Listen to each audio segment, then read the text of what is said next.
여러분들 주님의 은혜와 사랑 가운데 한 주간 잘 지냈습니까? 그동안 한 연 3일 동안 계속 비가 내려서 날씨가 상당히 좀 쌀쌀했습니다. 근데 다음 주에 기온이 많이 올라가리라고 그렇게 예상이 들어집니다. 아무쪼록 여러분들 사시면서 영육간에 강건한 그러한 삶이 되기를 진심으로 바랍니다. 오늘 이제 우리가 베드로전서를 계속 공부를 하고 있는데 베드로가 얘기를 하고 있는, 묘사하고 있는 그 예수님에 대해서 오늘 이제 베드로전서에 있는 전체적인 그 배경을 가지고 함께 은혜를 나누기 원합니다. 먼저 기억절에 있는 말씀을 함께 우리가 생각해 봅니다. 베드로전서 2장 24절에 있는 말씀입니다. 친히 나무에 달려 그 몸으로 우리 죄를 담당하셨으니 이는 우리로 죄에 대하여 죽고 의에 대하여 살게 하려 하심이라. 그가 채찍에 맞음으로 너희는 나음을 얻었나니 그랬습니다. 이 베드로는 예수님의 그 죽으심, 예수님께 친히 십자가 나무에 달려서 우리 죄를 담당하게 죽으신 것은 우리가 다시금 죄에 대해서 이제 죽고 의에 대해서 사는 우리의 남은 생활 그렇게 살게 되기를 진정으로 바라는 의미에서 그렇게 얘기를 하고 있습니다. 그래서 이 베드로가 예수님의 이와 같은 그 죽으심에 대해 얘기하든지 또 부활에 대해서 얘기를 하든지 또 주로 이제 베드로 전서에 보면 주로 중심적인 얘기를 하는 것이 고난에 대한 문제를 얘기를 하고 있습니다. 그래서 어떤 문제, 어떤 주제를 가지고 얘기하든지 간에 모든 포커스가 예수님께 맞춰져 있다는 것을 우리가 좀 베드로전서에서 볼 수가 있습니다. 그래서 베드로전서 1장 1절에도 보면은 베드로를 자기를 그렇게 소개하고 있죠. 예수 그리스도의 사도 베드로 그랬습니다. 시작부터 예수님으로 시작해서 그 마지막 마치는 베드로전서 5장 14절에도 보면은 그리스도 안에 있는 모든 이에게 평강이 있을지어다 하고 예수 그리스도를 소개하면서 그렇게 베드로전서를 마무리하는 것을 보게 됩니다. 그래서 모든 얘기의 총 주제가 베드로가 얘기하고자 하는 것이 우리의 고난에 또 우리의 모든 소망의 그 모든 포커스가 예수 그리스도에게 있음. 그분이 모든 고난의 모본이고 소망의 근원이 된다는 것을 얘기를 하면서 예수님에 대해서 묘사를 하고 있는 것을 보게 됩니다. 그래서 예수님을 단순히 기름 부은 메시아 그리스도만 소개하는 것이 아니라 신성을 가진, 신성을 입으신 예수 메시아이신 그리스도를 이렇게 소개를 하고 있습니다. 오늘 그 얘기를 우리가 함께 예수 그리스도에 대해서 말씀을 나누기 원합니다.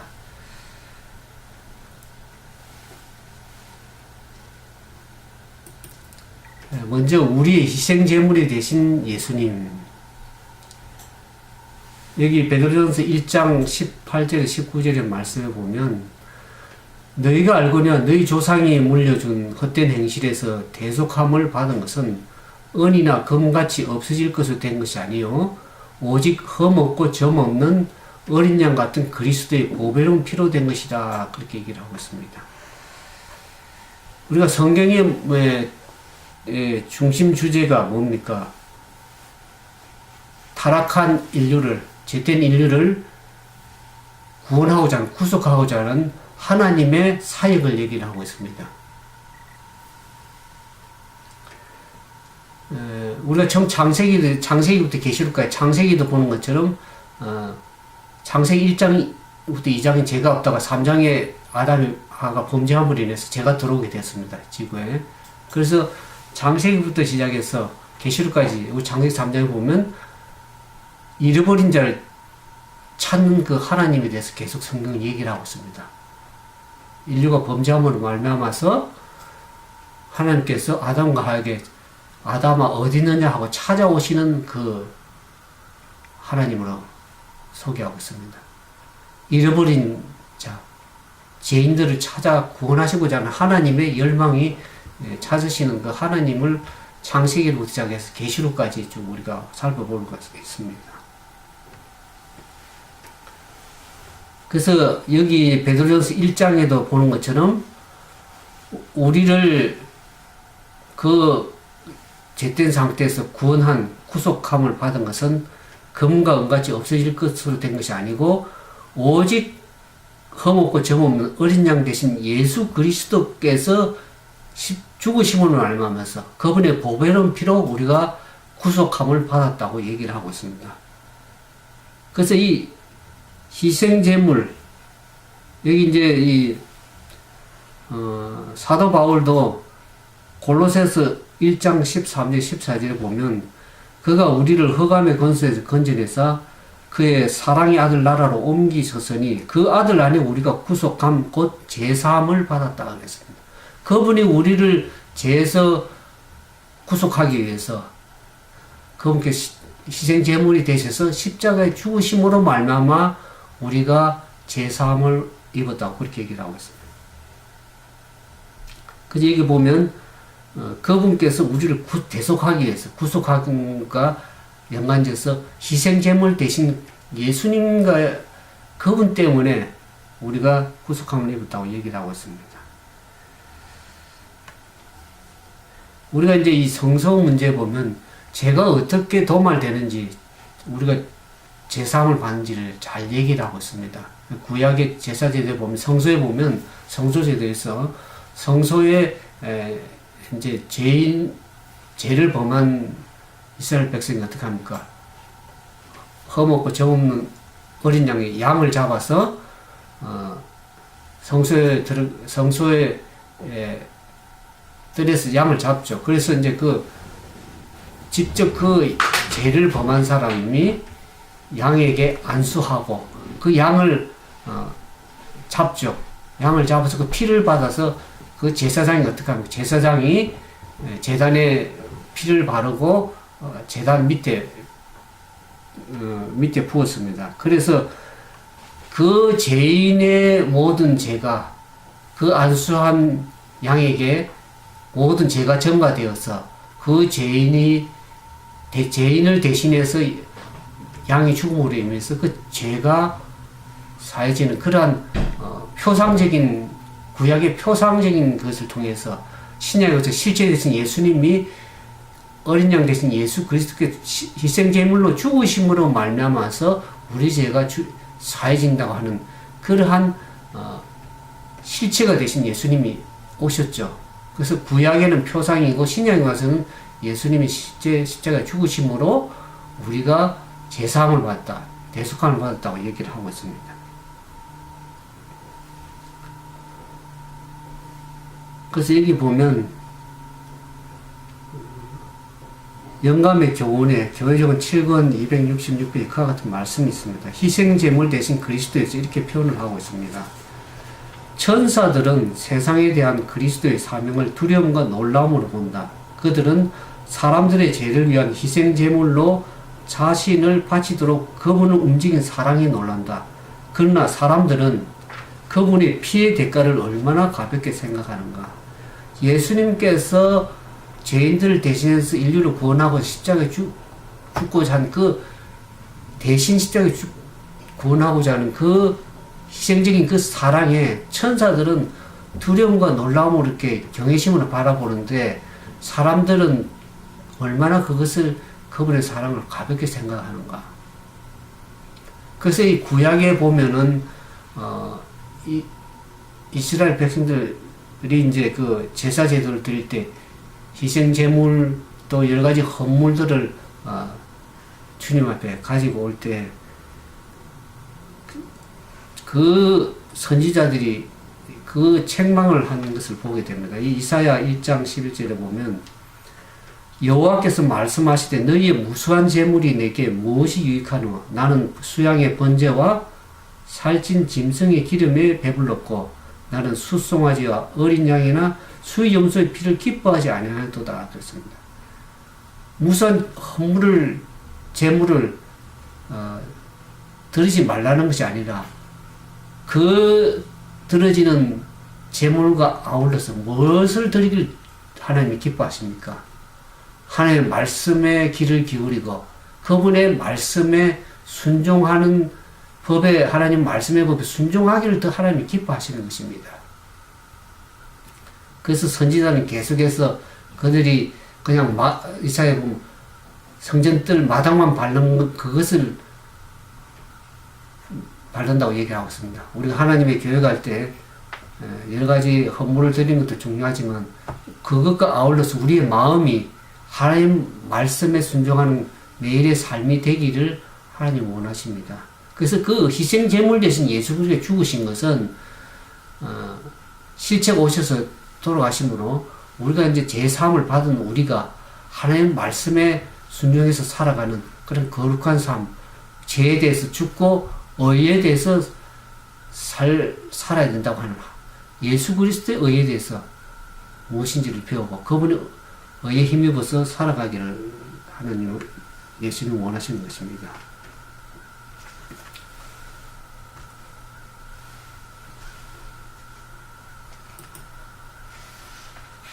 이게 이제 두 번째 소절은 그리스도의 고난에 대해서 함께 생각하기를 원합니다. 여기 보면 그리스도의 고난, 이게 우리가 이제 베드로전서 보면 고난 문제를 쭉 얘기를 하고 있죠. 이 고난의 뜻의 영어의 단어 의미가 패션이라는 그런 말입니다. 저도 영화 그 패션, 예수님께서 채찍에 맞으시고 십자가에 죽으시는 그 장면을 끔찍하게 아주 생생하게 묘사한 장면을 보면서 상당히 감동을 받은 적이 있는데, 이 패션의 의미는 고통을 당한다는 의미의 그리스도에서 유래되었다 합니다. 그래서 그리스도의 고난은 예수님께서 예루살렘에 입성한 때부터 그분이 생애 마지막 전 기간까지 당하신 그 고난을 그리스도의 고난이라고 이렇게 생각할 수 있습니다. 이사야 선지자도 이사야 53장 5절에 보면 그렇게 얘기를 하고 있습니다. 그가 찔림은 우리의 허물 때문이요 그가 상함은 우리의 죄악 때문이라. 그가 징계를 받음으로 우리가 평안을 누리고 그가 채찍에 맞음으로 우리가 나음을 입었다 그랬습니다. 예수님께서 당하신 것은 전적으로 우리의 허물, 죄와 허물을 인해서 찢기시고 상하시고 고통당하셨다는 것을 알게 됩니다. 죄인을 대신해서 당하신 고난을 얘기를 하고 있습니다. 그래서 여기 보면 우리가 베드로전서 2장 21절에서 25절에 사도 베드로도 그렇게 얘기를 하고 있죠. 그리스도 고난에 대해서. 이를 위하여 너희가 부르심을 받았나니 그리스도도 너희를 위하여 고난을 받아사 너희에게 본을 끼쳐 그 자취를 따라오게 하셨느니라. 그는 죄를 범하지도 아니하시고 그 입에도 거짓도 없으시며 욕을 당하시되 맞대어 욕하지 아니하시고 고난을 당하시되 위협하지 아니하시고 오직 공의로 심판하신 이에게 부탁하시며 친히 나무에 달려 그 몸으로 우리의 죄를 담당하셨으니 이는 우리로 죄에 대해서 죽고 의에 대해서 살게 하려 하십니다. 그가 채찍에 맞음으로 너희가 나음을 입었다 그랬습니다. 우리는 고난을 위해서 부르심을 입은 그리스도의 정인들입니다. 그래서 사도 베드로도 자기가 그리스도의 고난의 정인이라고 그렇게 얘기를 하고 있습니다. 그래서 고난을 위해서 부르심을 받았는데 예수님께서 고난을 받으신 것은 먼저 그분이 모본으로 보여주셨습니다. 그래서 그 본을 끼쳐 그 자취를 따라오게 하셨다고 그랬습니다. 그래서 이제 다시는 죄에 대해서 살지 않고 의에 대해서 살게 하기 위한 하나님의 고난의 의미가 있습니다.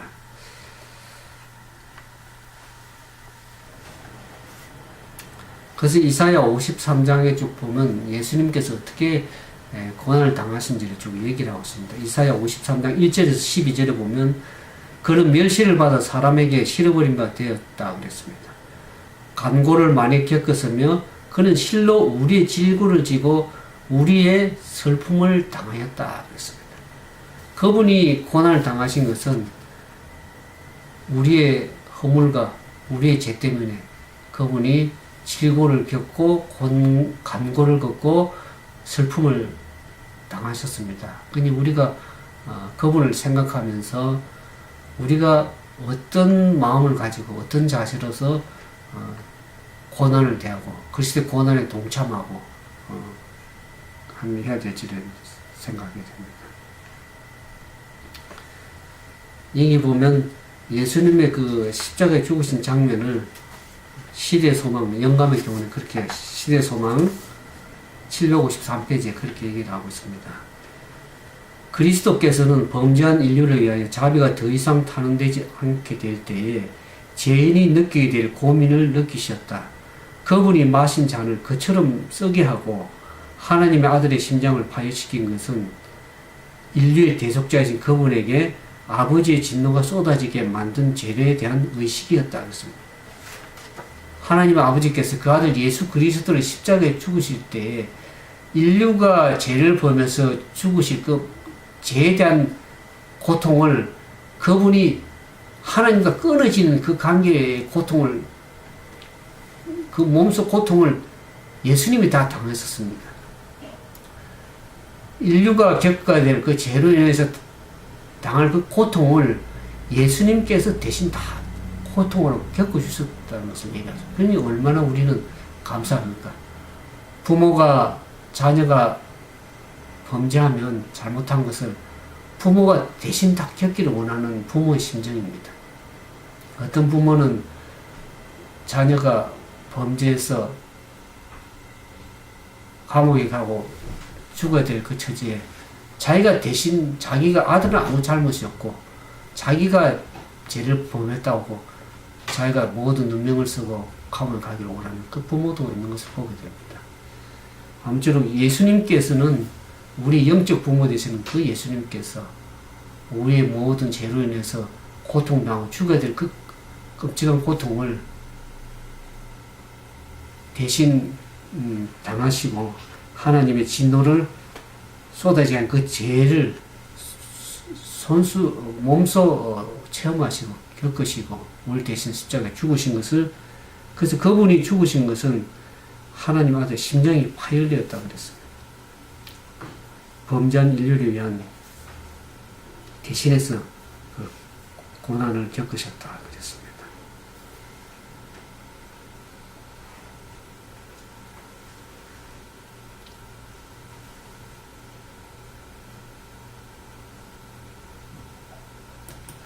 다음으로 예수님의 부활에 대해서 보겠습니다.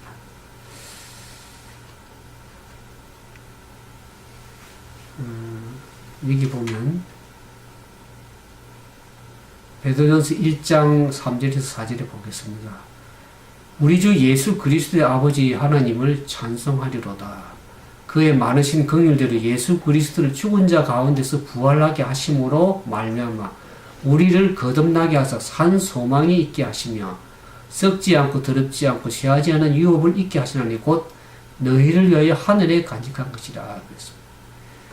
우리가 베드로전서에 보면 여기 보면 우리에게 산 소망이 있게 했다 그랬습니다. 예수님의 죽으심으로 끝났으면 아무 소망이 없을 건데 그분이 십자가에 죽으시고 다시 부활해서 살아나심으로 말미암아서 우리에게 소망이 있게 했었습니다. 산 소망, 죽은 소망이 아니라 산 소망입니다. 우리도 다시 살 수 있다는 그런 소망을 주어서 이 베드로서 1장 3절 4절에 보면 유업을 영원히 썩지 않고 더럽지 않고 쇠하지 않은 그런 영생의 유업을 영생의 소망을 기업을 우리에게 있게 이제 있게 해 주셨다고 얘기를 하고 있습니다. 그래서 이 사도 바울도 고린도서 15장 20절에 3절을 보면 그러나 이제 그리스도께서 죽은 자 가운데서 다시 살아나사 잠자는 자의 첫 열매가 되셨도다. 사망이 한 사람으로 말미암았으니 죽은 자의 부활도 한 사람으로 말미암도다. 아담 안에서 모든 사람이 죽은 같이 그리스도 안에서 모든 사람이 삶을 얻으리라. 그렇게 얘기를 하고 있습니다. 이 부활에 대해서 부활에 대한 신앙이 참 중요한데 부활을 어떻게 생각할 수 있는가? 저는 그렇게 주로 얘기를 하죠. 지금 우리가 이제 지난 겨울 동안에 모든 나무들이 잎이 떨어지고 가지가 그냥 앙상하게 죽은 것처럼 그렇게 됐었는데 이 봄이 되고 꽃 햇빛이 빼고 이렇게 날씨가 좋아지니까 그 죽었던 같은 나무에 어떻습니까? 잎이 돋고 새순이 돋고 꽃이 피고 열매가 맺는 것을 보면서 그 부활의 소망, 그 우리가 자연계를 보면서 그 부활을 경험할 수 있는 그러한 은혜를 우리에게 주셨습니다. 그래서 우리가 자연도 그렇지만은 우리가 하나님의 말씀의 씨를 가지고 잠깐 무덤에 들어가지만 예수님께서 다시 오셔서 그 말씀에 순종해서 살아가는 그 하나님의 말씀을 듣고 말씀에 순종해서 살아가는 사람들은 예수님께 오셔서 죽은 자의 무덤에서 일어나라고 늘 말씀에 순종하는 그 사람들에게 하나님의 말씀을 들려주실 때 그 말씀에 순종한 사람들은 그 말씀을 듣고 일어날 것입니다. 그래서 늘 말씀에 순종하는 삶을 사는 게 중요한 것입니다. 그 하나님의 음성을 듣고 일어날 때가 있다고 성경이 얘기를 하고 있지 않습니까? 우리가 하나님의 말씀을 늘 듣고 순종하고 믿음 가운데 잠이 들면 그분이 하신 그 말씀을 가지고 말씀하실 때에 우리는 일어날 수 있는 것입니다. 그래서 그리스도인의 소망은 죽은 소망이 아니라 부활에 기초한 소망이기 때문에 그 소망은 산 소망이라고 베드로는 얘기를 하고 있습니다. 물론 우리의 상황이 어떠하든지 모든 것이 끝날 때는 예수님의 재림으로 말미암아서 우리는 그 앞으로 우리에게 일어날 이어질 썩지 않고 더럽지 않고 시하지 않은 그 영생의 유업이 우리 기다리고 있다는 것을 생각할 필요가 있습니다. 그래서 좀 전에 읽은 고린도서 15장의 말씀처럼 예수님의 부활이 오늘 우리의 부활의 소망의 근거가 된다고 얘기를 하고 있습니다. 여기 고린도서 15장 17절에 그리스도께서 다시 사신 일이 없으면 너희 믿음도 헛되고 너희가 여전히 죄 가운데 있을 것이라고 그랬습니다. 그러나 예수님께서 죽음에서 일어나심으로 그분이 죽음을 정복하고 부활하신 것을 볼 때 우리도 다시금 죽음에서 부활할 수 있는 것을 생각할 때 얼마나 감사한지 알게 되었습니다.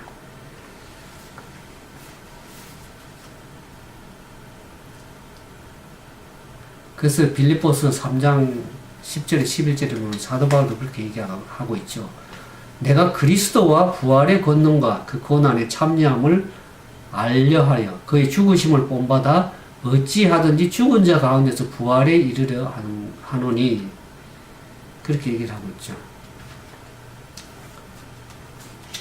여기 영감의 교훈의 말씀을 보면 시대소망 787페이지에 그리스도인에게는 죽음이란 잠자는 것이며 한순간의 침묵과 어둠에 불과한 것이다.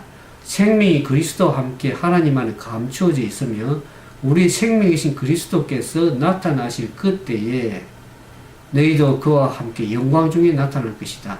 그분이 재림하실 때에는 가볍게 죽은 모든 사람들이 그분의 음성을 듣고 영광스러운 불면의 생명으로 부활할 것이다. 우리가 하나님께 감사할 수 있는 것은 우리가 잠시 잠자는 상태, 그 영혼이 죽을 것을 예수님께서 몸소 당하시고 그거는 우리가 당하지 않고 우리는 잠시 잠자는, 성경은 죽음을 잠자는 것이라 표현했습니다. 잠깐 잠을 자고 일어나면 부활을 맞이하는 것이죠.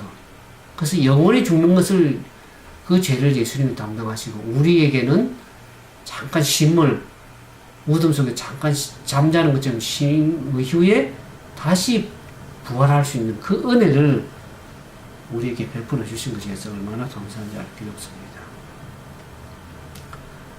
우리가 계시록 20장 6절 마지막 성경 그 계시록 20장에도 보면 6절에 이 첫째 부활에 참여하는 자들은 복이 있고 거룩하도다.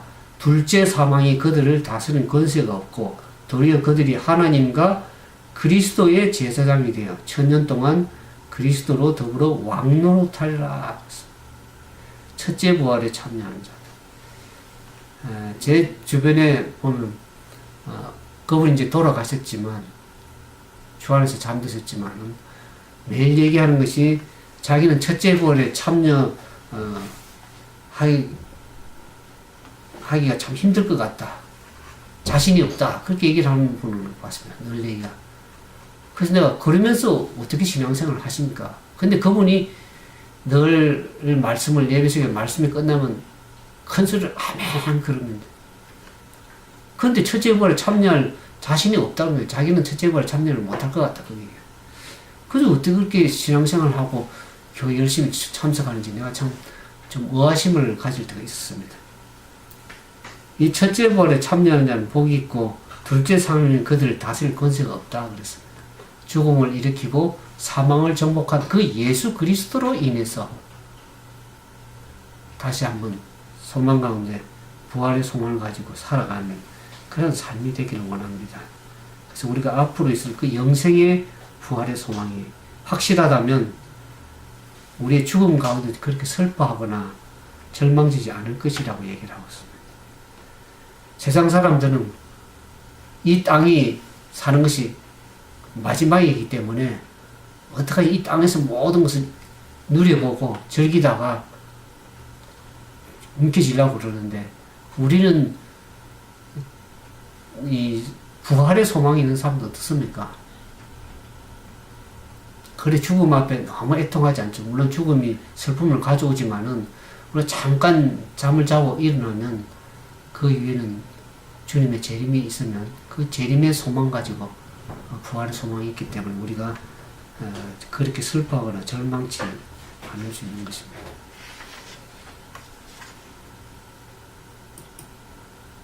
그 다음에 이제 베드로는 그렇게 얘기를 하고 있습니다.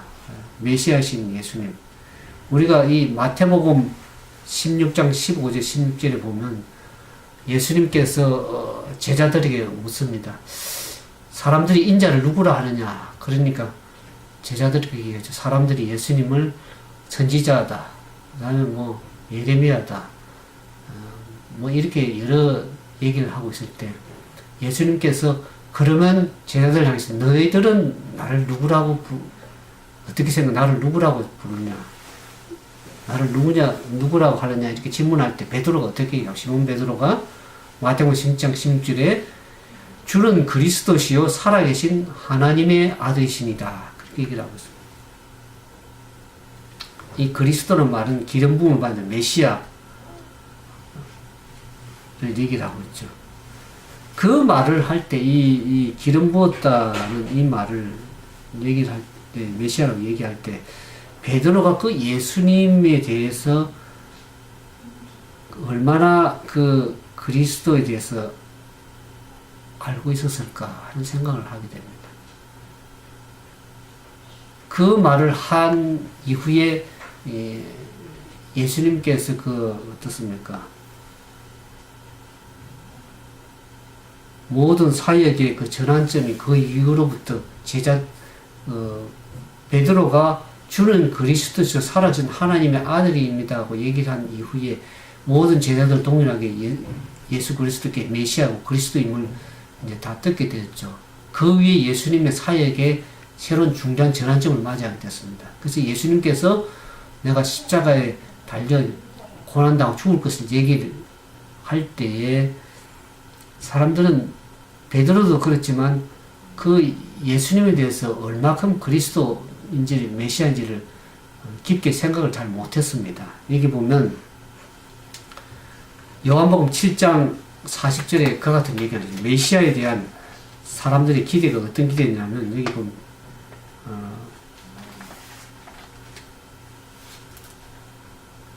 요한복음 7장 40절에 이 말씀을 들은 무리들 중에 그가 참으로 그 선지자라 하며 혹은 그리스도라 하며 어떤 이들은 그리스도가 어찌 갈릴리에서 나오겠느냐. 성경이 이르기를 그리스도는 다윗의 씨로 또 다윗에 살던 촌 베들레헴에서 나오리라고 하지 아니하였느냐 그랬습니다. 예수님께서 그리스도께서 다윗의 씨로 또 베들레헴에서 나오리라고 얘기한 것은 맞았지만 그분이 메시아로 온 것이 다윗처럼 어떻습니까? 유대인의 원수들 그 로마 압제로부터 무너뜨리고 원수를 무찌르고 그 로마 압제로부터 해방시키셔서 그들을 구원할 메시아 그런 메시아를 생각을 했습니다. 그래서 예수님께서 십자가에 달려 죽으시는 그러한 메시아라고는 생각을 못했습니다. 베드로도 그와 같은 생각을 가져서 메시아에 대한 바른 인식을 갖지 못했는 것을 알 수가 있습니다. 왜냐하면 베드로가 예수님께서 내가 십자가에 달려 죽을 것 얘기할 때 주님 그리하지 마옵소서 주님께서 그런 일이 미치지 않을 것입니다 한 걸 보면 그 메시아의 사명 예수님께서 왜 이 땅에 오시는 것에 대한 진정한 그리스도의 사명에 대해서 바르게 인식을 하지 못한 것을 우리가 알게 됩니다. 그렇지만 베드로가 이제 이 베드로전서를 전후서를 기록한 그 편지를 기록할 당시에는 그분이 메시아고 십자가에 죽으시고 한 그런 진정한 그리스도의 의미를 이해한 것을 알게 됩니다. 그래서 베드로 전후서에 보면 15번이나 예수님을 그리스도로 불렀습니다. 기름 부음을 받은 자. 그래서 십자가에 죽으심으로 메시아의 삶을 성취한 그분을 우리가 그리스도라고 부르는데 베드로가 그전에는 메시아에 대해서 제대로 얼마나 이해를 했을까 하는 것을 생각합니다. 그러면서 이제 마지막에 보면 신성한 메시아이신 예수님에 대해서 살펴보고 베드로에서 쭉 살펴보면 베드로가 그 고백한 마태복음 10장 10절 고백한 주는 그리스도의 살아계신 하나님의 아들이십니다. 그 고백이 그 당시 때는 메시아에 대해 바른 인식을 가지 못했지만 베드로전서 기록하면서 거기 보면은 그가 메시아에 대해서 바른 이해를 하고 있는 것을 보게 됩니다. 베드로전서 1장 3절에도 보면 찬송하리로다 우리 주 예수 그리스도의 아버지 하나님. 예수님과 하나님과 관계를 좀 얘기를 좀 하고 있습니다. 그 얘기 보면 베드로 후서 1장 1절에도 보면은 자기를 그렇게 소개하고 있지. 예수 그리스도의 종 및이며 사도인 시몬 베드로.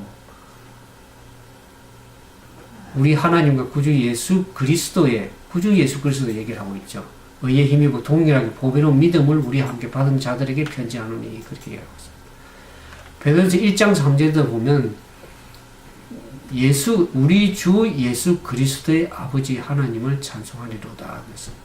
그 여기에 우리의 주 그런 것은 세상 주라고 고치면 세속적 의미로도 사용할 수 있지만은 하나님을 가리킬 때 주라고 얘기를 하고 있습니다. 주님이라고 얘기하고 또 하나님 것을 말씀을 하고 있습니다.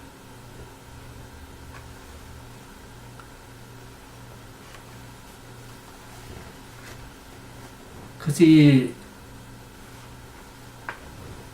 베드로 후서 1장 17절에 보면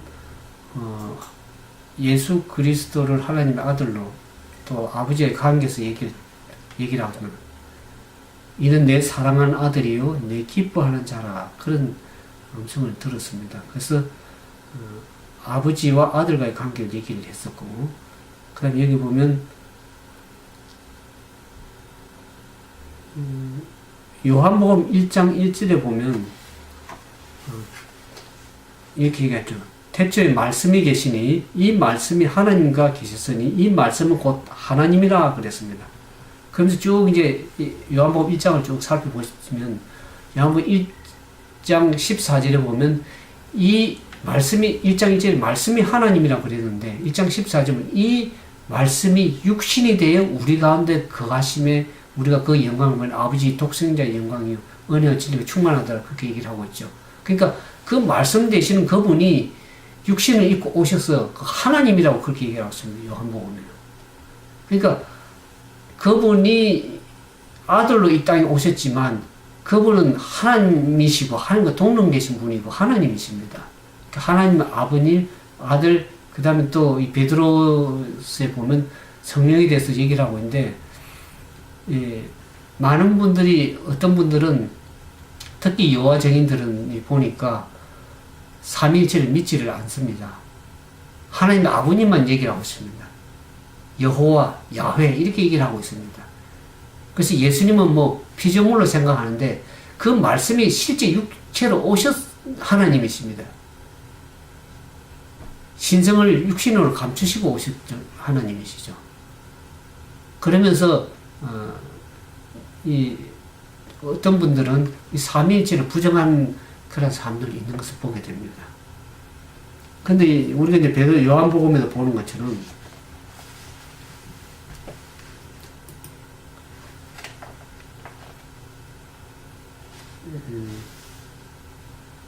요한복음 20장 28절에 도마도 그렇게 얘기했습니다. 예수님을 가르쳐 나의 주시며 나의 하나님이라 그랬습니다. 주라는 것은 이게 하나님 주인 되시고 하나님이라고 예수님을 그렇게 얘기를 했습니다.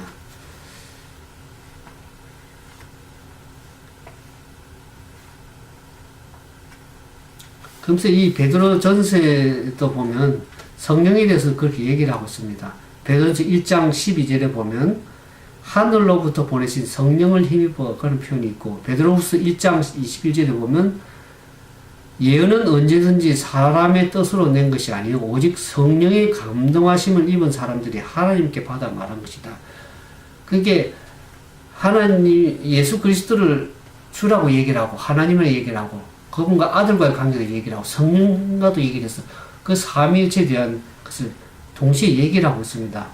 제가 베드로전서 1장에 보면 여기 보면 우리 1장 2절에 보면 하나님 곧 하나님 아버지 미리 아심을 따라 성령의 거룩하게 하심으로 순종함과 예수 그리스도의 피 뿌림을 얻기 위해 택하신 일본 자들에게 편지하는 은혜와 평강이 너에게 더욱 많을지어다 그랬습니다.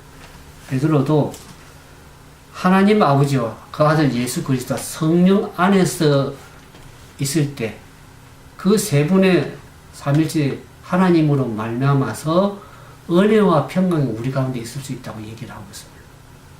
은혜와 평강은 그 하나님 되신 안에서 그리스도 안에서 평강을 누릴 수 있다고 얘기를 하고 있습니다.